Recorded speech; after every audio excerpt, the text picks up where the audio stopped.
Hello, hello. Good afternoon to all of you and welcome to our Wilkes Wednesday webinars, sponsored by the Office of Alumni Engagement and the Alumni Association. I'm Margaret Steele, Chief Development Officer at Wilkes, and it is my pleasure to lead a team of folks dedicated to strengthening the university by gathering donations and by cultivating relationships. It has indeed been our pleasure to bring a variety of topics to all of you through this webinar series, but all good things come to an end, and this series is preparing for a small break. But never fear, we will be back before you know it with other opportunities to stay connected with Wilkes virtually if you are unable to join us in person. Our culminating seminar next week is an interview with George Polish, class of '69. George is a member of the University Board of Trustees, and he just completed a book detailing a historic period in Wilkes' history and its permanent effect on our institution. That's the winning streak of former football coach Rollie Schmidt. So all of you sports history fans out there, join us next week for this last seminar. Now, today, how very fitting it is that we're going to talk about real-world financial solutions. Wilkes has always been an institution which has thrived in real-world situations by creating real-world solutions. It was the case during the Rollie Schmidt era, during World War II, after the Agnes flood, through grave economic financial recessions in our country. And it's true today as all of us face the implications inherent in COVID-19. These are indeed challenging times. Please consider supporting one of our student-focused initiatives, our First Generation Fund, our General Scholarship Fund, or the Wilkes Fund, which is unrestricted, but some of those dollars go to supporting the emergency requests made by our students as a result of this pandemic. If financial support isn't a possibility for you right now, please know there are opportunities to support your alma mater. Mary Simmons, who's our Associate Director of Alumni Relations and the facilitator of our webinar series, is leading an effort to build a volunteer class agent program, which will support your engagement to Wilkes University. We are building bridges between our prospective and our current students, and we are identifying ways that our alumni can grow their commitment to Wilkes University. Please give her a call and join the class agent program. Now, Mary, how about we get started with today's webinar, and welcome to my friend Marianne Rexer from the Sidhu School. Hi. As Margaret mentioned, I will be facilitating the webinar today, and I just have a few notes before we begin. All participants are in watch mode, but we do still have the capability to be interactive. And in fact, we encourage that participation. So please use the chat box, change your settings to all panelists and attendees, and drop your name so we know who's here on the webinar today. If you have a question at any time for Dr. Rexer, please use the Q&A button at the bottom of your screen, and I will moderate those as they come in. And now I would like to introduce our presenter today. Dr. Marianne Rexer is Professor of Accounting and currently serves as Director of Graduate Programs and the ABBA. She has been a faculty member at Wilkes since 1990, and she was the 2015 winner of the Carpenter Outstanding Teaching Award, Wilkes' highest faculty honor. Prior to Wilkes, Dr. Rexer taught at Johnson & Wales University and practiced public accounting with a national firm. She received her undergraduate degree in accounting from Wilkes and a master's in taxation from Bryant University, along with a PhD in accounting from Drexel. Dr. Rexer has authored articles and books on auditing, financial accounting, managerial accounting, intermediate accounting, healthcare auditing, and online teaching. One of her books, in fact, is a managerial accounting text offered free to collegiate accounting students. So all the way from Arizona, welcome Dr. Rexer. Welcome. I'm really happy to be doing this webinar today. I taught face-to-face at Wilkes for 28 years before I went online teaching full-time. And I always gave budget tips to my students. when I was taking role in my face-to-face classes. So I think it's great you're here, and thank you for coming. You've graduated, and congratulations. It's truly a cause to be proud, and we at Wilkes are proud of you. No doubt you've heard inspirational speeches online and from family and friends. When the celebration ends, the real world begins. And for almost everyone, the post-college paychecks are the largest ones you've seen so far. It feels great, and you can certainly use the money. There are places to go and things to buy as you start your professional life. It is very exciting. I don't want to throw a damper on anything, but those paychecks are usually not big enough to cover the rent, student loan payments, car payments, and the credit card debt you may have amassed as a broke college student. While your paycheck is larger, you also don't have the option to add hours to your work study to supplement income if you run out of cash just before payday.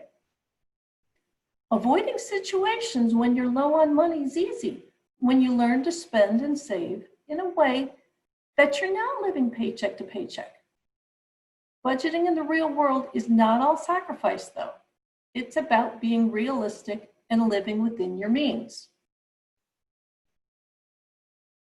Yes, there are ways to make that paycheck work for you so you can set aside money for fun, personal spending. You just need to plan and budget for it. The key is going to be establishing good habits, saving when it feels impossible, and tackling your debt now instead of waiting. The key is discipline and developing long-term financial habits. Your financial habits can help you soar to success or keep you panning on the treadmill with success just always out of reach. The habits are sneaky too because they're automatic and they kick in before you stop to think about how they're going to help you or hurt you. Did you ever think you had more money in your account than you actually had? Those disappearing dollars are probably from spending habits you didn't know you had. But it's going to be okay. The first step in making progress is to look at your expenses and be honest with yourself about what you're spending money on. Start by looking at every penny you spent for the last 2 months and continue keeping that spending log as you go forward. Looking closely at your own spending will help you determine why you spend the way you do. Now, here's a sample. And we do have a PDF we can send you with a blank one for you to look at. There are different columns. One for cash flowing into your account, one for cash flowing out of your account. A running balance total to make sure you cover every expense. Then there are descriptions of what the expense was for, a classification as a need or a want, and a place to write down ideas as to how you can reduce those expenses. You should complete one for the last 2 months and break out your credit card payments the same way because there are multiple cash expenses, even though it will be one large cash payment out of your account. Now, for this example, you can see each activity is listed separately. Of course, the rent is a need, but a roommate or a different apartment might be able to save you money. We're actually going to talk about rent later, so for now, let's go to the next item, an $8 lunch. Food is a need. Could be less if it was made at home. The same thing goes for the dinner out. Human nature has us wanting to socialize, and marketing leads us to go to certain restaurants. But if we met friends for dinner after work and not, or for drinks after work and not dinner, we can enjoy a social life and possibly save money. The idea isn't to eliminate all your fun items, but to understand where and why we spend money. So for this example, I looked at my own expenses, and I actually do this twice a year. So I found I spend $3.50 each Thursday. That's because I have an early meeting and I feel like I need coffee before I meet with certain people. If it wasn't written down, I might not have realized I was spending that much on coffee, especially because my Dunkin' card is on auto reload. Now, this is only a partial. Yours should take many more lines, and you should have many more details in your example. You should have things like groceries. There are another repeated showing on this example, and we're going to talk about groceries a few times today. Even grocery shopping is a habitual thing. Do you shop on your way home when you're hungry? There have been lots of studies that showed people purchase less healthy food, and over 81% of people spend 10% more than normal when they shop hungry. So knowing this, you may want to take your time, look at the specials ahead of time, order online, and then just pick up your groceries on the way home. It could save you 10% of your store's grocery bill. So complete your analysis for 2 months. And then when you've listed all your expenses, sort them by category and rank them. Make one column for the month and one column for the year. Multiply it by 12. Remember, the utility bills will vary for winter and summer, so this is just an estimate. But sort them with the largest expenses first. Just that one coffee, almost every Thursday, and I didn't count for 52 weeks. I gave a couple weeks off, but it's $168.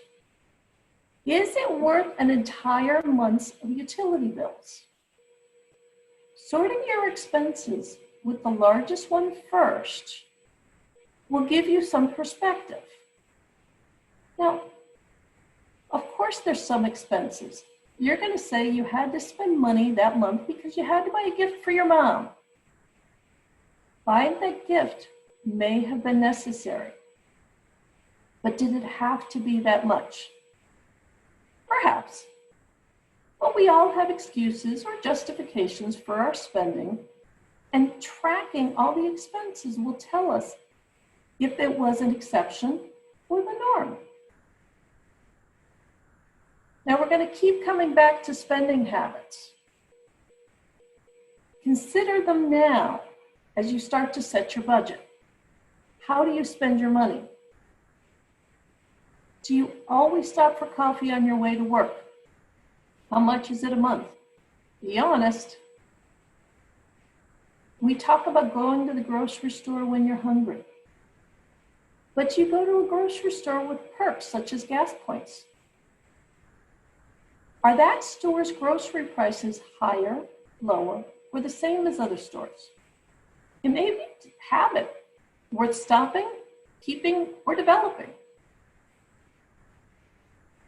What do you absolutely need from your expenses? Do you need to work out? I know I do. But is there a less expensive way to do it? Do you have a habit of spending when you're tired, bored, lonely, stuck at home? Everyone buys something and then realizes they shouldn't have spent the money. How often do you do it? Do you buy more than you intended because it's on sale? What questions do you ask yourself before spending money? What questions should you ask yourself? And would you have spent any money if you knew your car was going to break down? I often hear people say, if I only knew. And that's why we're going to talk about the emergency fund in the future. Be honest with yourself. Keep the spending information habit handy so it's available when you want to buy something. Start reviewing it weekly until you set up habits and budgets and achieve that first goal. There are lots of tools online. We'll talk about financial goals after we talk about budgeting. I think you need to know how much you can save before you decide how to spend that money. And now that you know how you're currently spending, we can actually start talking about a budget. There are these online tools. My favorite person to follow is Dave Ramsey. He's got a podcast and all sorts of information, and he has what he calls baby steps to build your wealth. I like him because he's very strict on spending, so he gets people into good habits if they follow his methods. We mention him to our own children, and each one gets through their first few steps. And then we talk about how you can change your budget to adapt it to your life.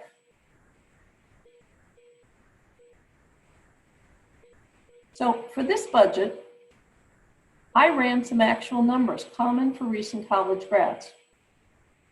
There's some things you can't change each month. Sure, you can change your rent by having a roommate, but you can't really alter the utilities, food, and transportation costs after you selected your car and where you're going to live. So here are the numbers I used, and you need to make sure you're going to use a realistic number as well. The average apartment rent in Wilkes is about $850 a month. Sure, you might want a nicer place, but this is a basic, safe apartment. You can always do what our kids did and move to a nicer place after a year, and good financial habits are developed. This is what I always hear new grads miss, and this information is probably not commonly available. The U.S. Department of Agriculture estimates that individuals between the ages of 19 and 51 purchase groceries, and their monthly bill ranges between $192 at the basic low end and $312 at what's considered liberal spending on groceries. Of course, if you eat expensive foods or you eat at a restaurant more often, where you're going to be on the range will vary. So I use $250. If you plan to eat at a restaurant more often, that extra amount should come out of your entertainment budget. Now for a car, I selected a 2017 Honda Civic with a Kelley Blue Book value of $14,000. The current interest rate on a 4-year loan for a used car is 5.2% with the $1,000 deposit. The payment will be $300 a month. The average insurance cost is $125 a month. And gas is $75 a month if you're going to drive 250 miles. The national average for utilities is $112 per month, with an additional $25 for Wi-Fi. But I use $35 for Wi-Fi since I expect you want a better package.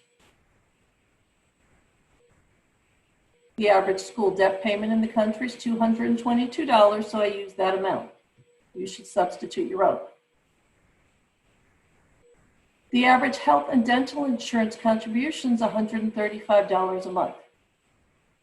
Now, I used a salary of $40,000 per year, which comes out to be $35,359 after taxes and $2,947 per month.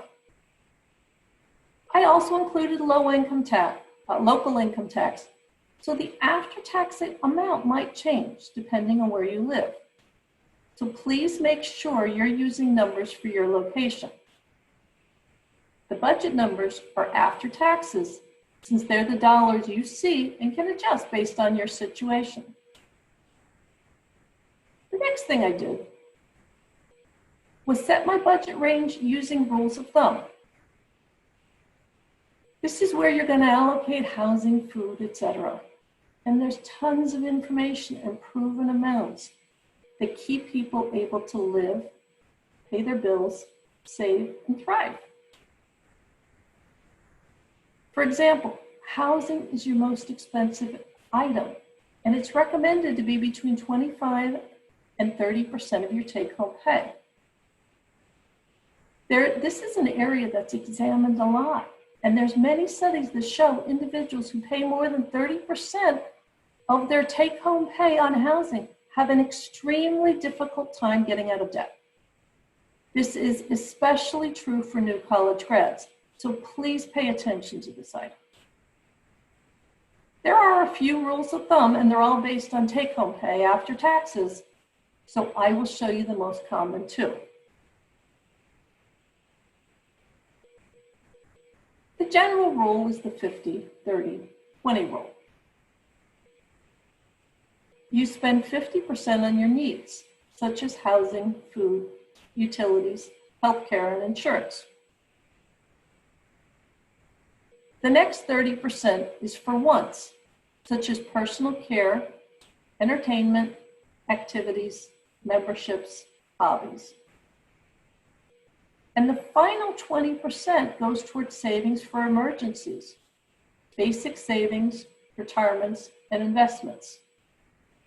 I think this rule of thumb is great when you're a little more established, but it's very hard to save 20% when you're just getting started. Having said that, I think your first savings should go towards an emergency fund, and then to retirement. Retirement savings now will give you interest on interest on interest, and it's the smartest thing you can invest in. 40 years of putting $2,000 per year into retirement will give you close to $1 million. But waiting 5 years to start your savings for retirement will decrease that amount by over $300,000. So that's the 50-30-20 rule. I like to be a little more specific. These are the things I used to talk about in class. These are the percentages we gave our own children. These ranges help you fit your budget to your life. You obviously can't use all of the high-end percentages or you're over 100%. The point is you're going to adjust your budget after you manage the most important items of housing, utilities, food, and transportation. Transportation includes public transportation if that's the best mode for you. If you don't have access to public transportation, the amount will be larger and include the vehicle, including car payments, gas, oil, maintenance, insurance, repairs, etc. And now this so-called category of insurance also is for health, dental, and apartment insurance that you might have to pay for yourself. The nice thing about this is if your transportation percentage needs to be larger because of car insurance, you can take some of the insurance percentage points from the overall insurance category.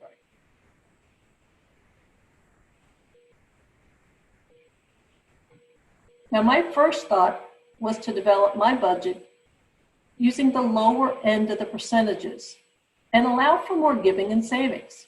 So I use these percentages. Because there's 52 weeks of the year or 13 sets of 4, I didn't want to get hung up on all that. So I allocated everything to the month. Unfortunately, that doesn't compare well to the amounts I need for housing, food, etc. As you can see, my rent is over $100 more than I can afford to pay at this lower percent. And while the utilities are spot on, I'm way over budget with food, transportation, and my school loan. Now, since these are amounts I can't really change, I redid the percentages to make things work. I put a larger amount in the areas I need and I can't change while I reduce the amount of money I used as gift or savings. I fiddle around with the percentages to make them work. My gift amount should be a minimum of 5%, but I had to make it 4% till I earn more money. I did that so I could automatically put 5% into retirement and still save 4% for other savings. So as you can see, not everything is perfect. My transportation cost is over budget by almost $60 per month. I don't want to just change that percentage to make it work, since I really shouldn't be spending more than 15% of my take home on transportation. Earlier, I did say that I could take from the insurance category if that is the reason I'm above budget.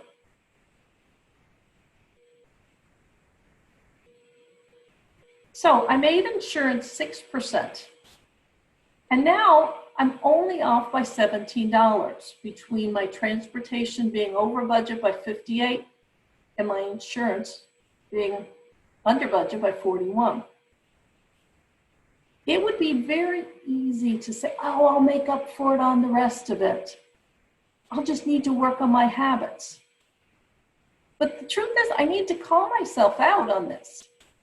If I drove 30 miles less per week, I could save that additional gas money. But can I do that? I don't know. If I stop and work out on my way home from work, I can save the gas mileage. But I might be too hungry to cook for myself and purchase more dinners from restaurants. Again, this is where the habits come back into play. You've got to figure out what works for you. But if you keep your housing less than 30% of your take-home pay, you'll be okay. Here's some extra tips that will help. Housing. When you're apartment hunting, especially in a new city, keep this in mind.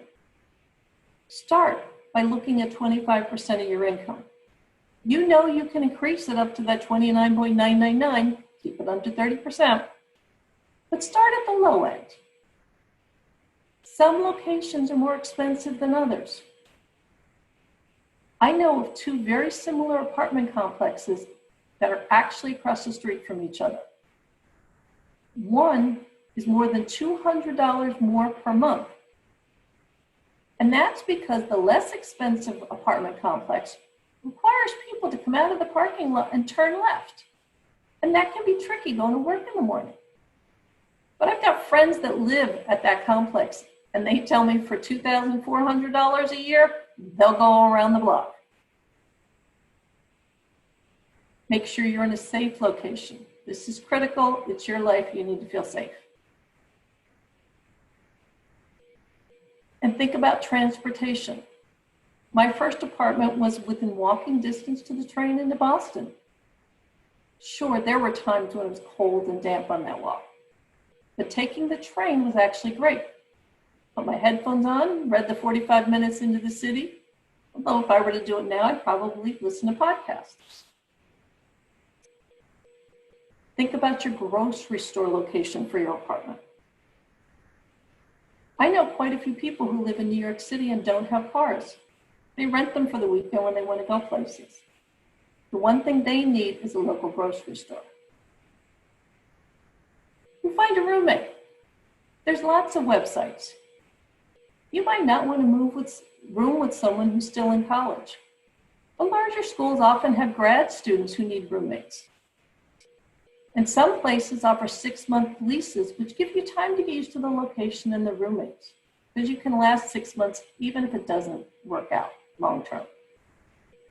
And you'll know people, and you'll be in a better place before you move to another apartment. Next set of tips, groceries. Don't skip on your food expectations. Make sure to put a good number in your budget. Remember, the average cost for 1 month ranges between $193 and $313. And yet I always hear of recent college grads that have to eat ramen every day because they can't afford anything else. These individuals didn't budget well, lived above their means in those other areas, and they can't afford to eat properly.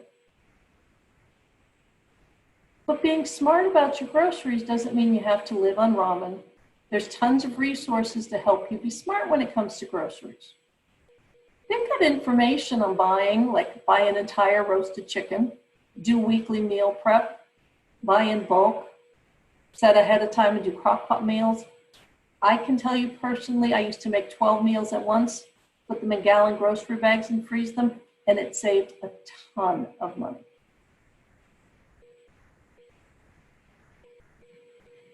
Utilities. Budget plans are a really good idea when you're just starting to get control of your finance. It took me many years before I could afford to pay the heat for my home in February. I had to save a few dollars each month from the summer and fall just to make that payment. But a budget plan is a great idea and can help you out.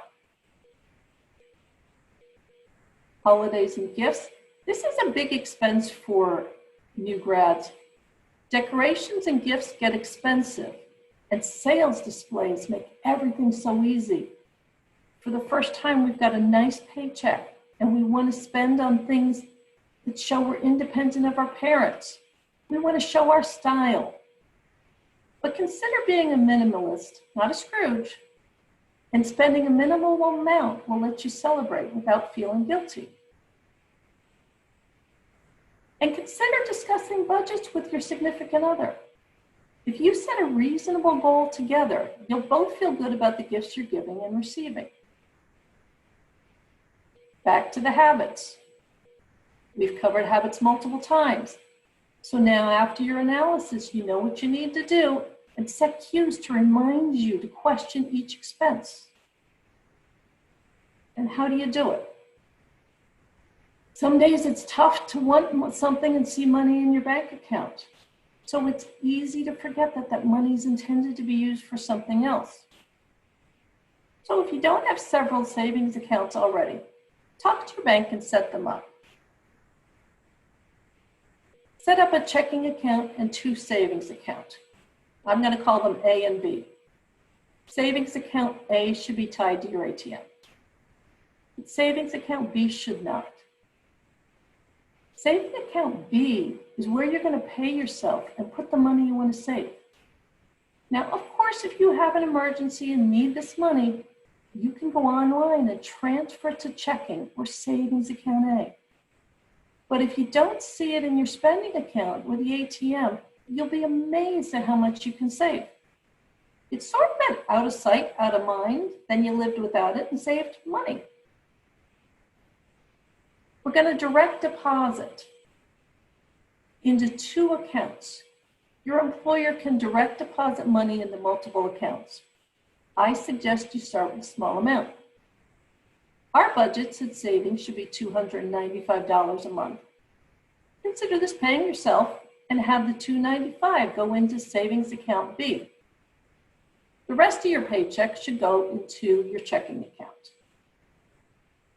From there, you're going to set up your checking account to pay your bills.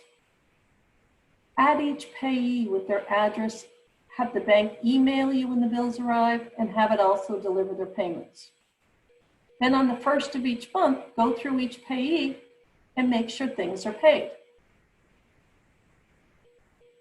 After your bills are paid, transfer your disposable income into savings account A. That's what you can access from the ATM. Just be mindful that you need to have a minimum amount in your accounts. You can't spend it anyway, so get used to having that minimum amount there. But savings account A should be the only place you take money from. It should be the amount of money you put aside for clothes, health, recreation, and gifts. And try to start off spending only cash. Now, if you do use a credit card or you have one that provides perks, use it only if you can pay it off each month. And as soon as you do, transfer that money from savings account A to the checking account. This will have the money in the right account when it comes time to pay your credit card bill. And it will also take it out of savings account A and show you there's less money to spend on this month. Get into the habit of only taking money from this account. And then get yourself into the habit of moving slowly. Question every expense. Do I need this or want it? If I don't need it now, why do I really want it? Does it need to be this nice? Or can I buy it used for less money? Can I buy it elsewhere for less money? Can I buy it and have it sent to me later from a different company because it costs less? When will I use it or wear it again? And will it even work? We all do this when we start out. Some things look like a great idea, but they don't work or they're not worth the efforts to bother setting up. You know what? Don't beat yourself up for things you already bought or spent, but consider why you bought it and how it will help you in the future.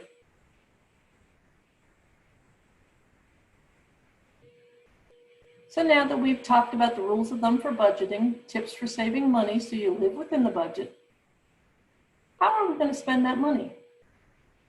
We already put money into that budget for entertainment and personal expenses. So you should use them or save them for things like vacation. But you'll need that savings account be for your goals. Now I'm going to call them SMART goals. You guys are smart, and you know that goals are more easily achieved if we define them and make them well thought out. And you already know that you need more than saying, oh, I'm going to save money to buy a house. So think about your goals. What would you like to have or own in your life? Think of them in terms of time frames. Short-term goals are the things you're going to need up to 3 months in the future. As a starting professional with a new job, a new place to live, your short-term goals may be furniture, down payment on an apartment, odds and ends for a kitchen. And one of the things is going to be emergency money in case you get sick and can't work for a while, get a flat tire, break your laptop, etc. Up to 3 months. Medium-term goals are 3 months to a year. They might be a better computer, getting new tires for your car before winter. And long-term goals are for those more than a year. These things are like a new car or home. And start to think about things in stages. Then we're going to define them a little better. A long time ago, I was working with some organizations to help their members with personal financial planning. And I love the acronym from the National Endowment for Financial Education. They call them SMART goals. So the SMART, be specific. You know what you want. Picture it, be specific. What needs to be accomplished? Measurable. How much do I need? Do some shopping. Find out the current price. Figure prices might rise a little bit. And, while you're working on your goals. Attainable. Do I even have the job to get the amount of money I need? Am I spending too much money to save for what I want?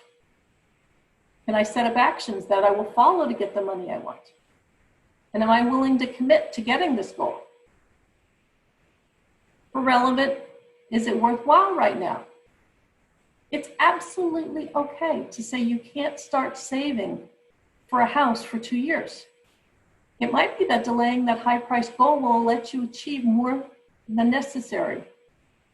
And time-bound, what's the deadline? I'll tell you, I just purchased a new car.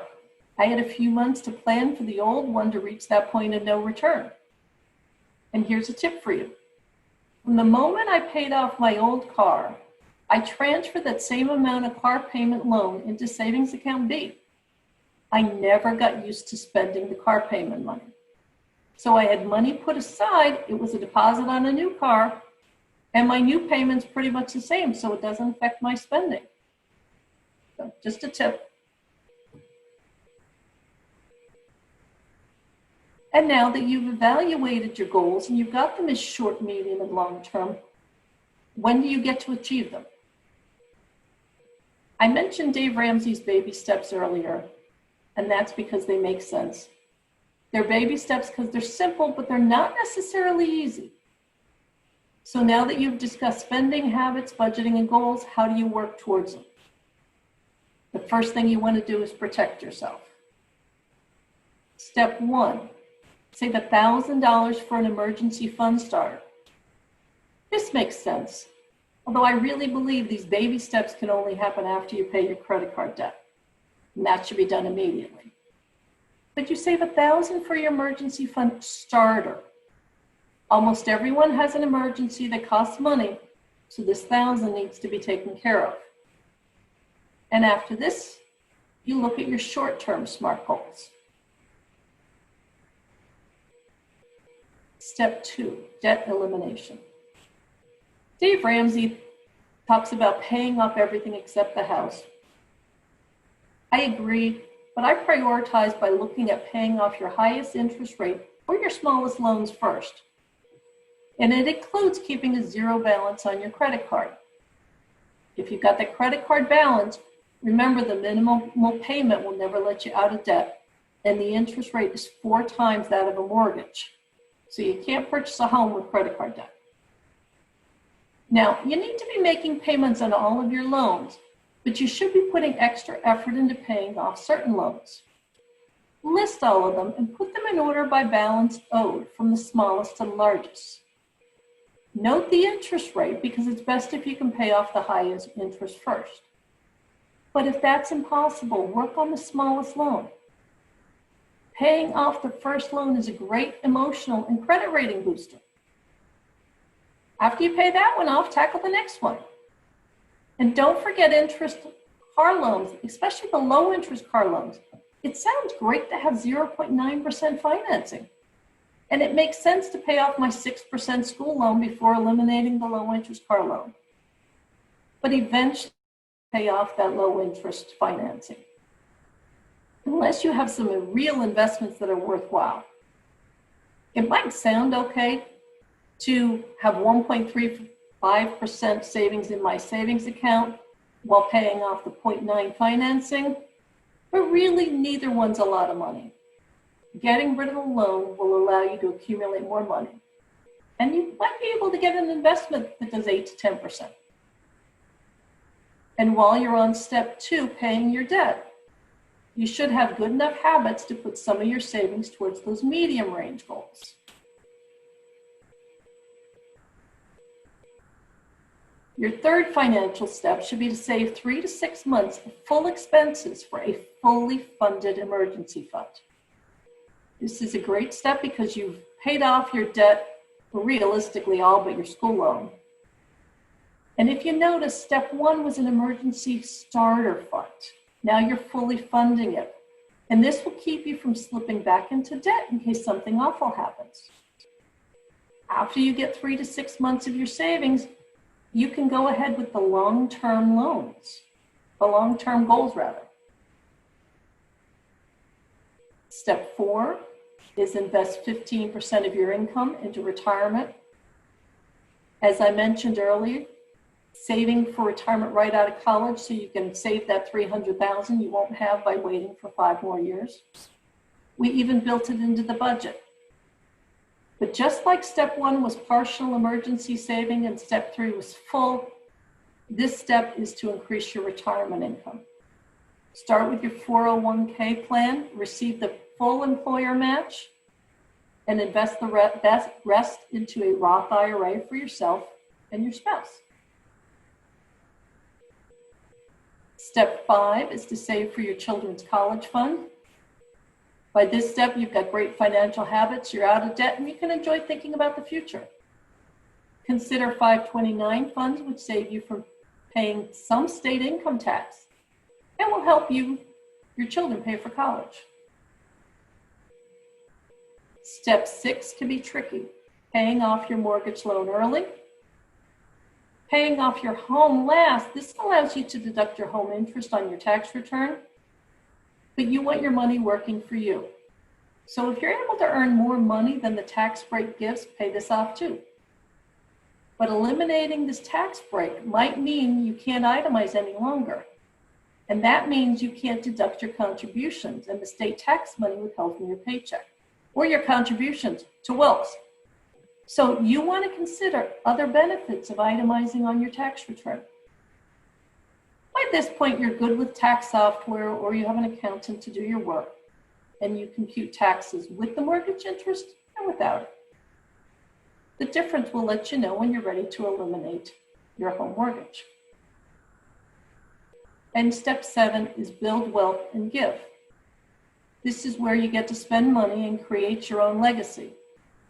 There's few people that don't want their money to be used for a purpose. And by this point, your money habits are well ingrained and you purchase the things you want to purchase. So what else do you want to be? Your legacy. I know everything's not as simple to do as it sounds, but if you really understand your spending and build good habits, set smart goals and spend them while you're completing the baby steps, set and follow an accurate budget, pay yourself through savings, then you'll be able to live, save, and thrive. I hope this has been helpful. What questions do you have? We have a question that came in. I'll read it for you. Perhaps this is a more specific case-by-case percentage, but what are your thoughts on a strategy for school loans when they are more than 5 to 10% of a person's monthly income? This is a very common trend that I see when working with younger individuals seeking financial guidance. When I looked up the $222 for the average spent, I was trying to find out if there was more information on that. There's a little bit of giving. The recommendation, I still recommend you save towards retirement, simply because that you've got so much time on that span. And there are some individuals willing to look at your refinancing.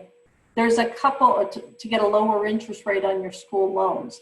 So you can take some of the percentages. I wouldn't take them out of your housing or your food or your utilities, those things that we talked about as a need. I hate to say you take them out of your giving and maybe your savings, but that's kind of where they're going to have to come from. But I would constantly be on the lookout for lower interest rates, ways to refinance. There's a couple that say if your parents helped co-sign a loan for you, that after you make a year on your own, payments, that they will lower the interest rate and refinance. So there's more of a financing strategy idea there. Great, thank you. There weren't any other questions. If anyone does have a question, you can get it in the last 30 seconds. I just wanted to remind everyone that a survey will appear on your screen at the end, and Dr.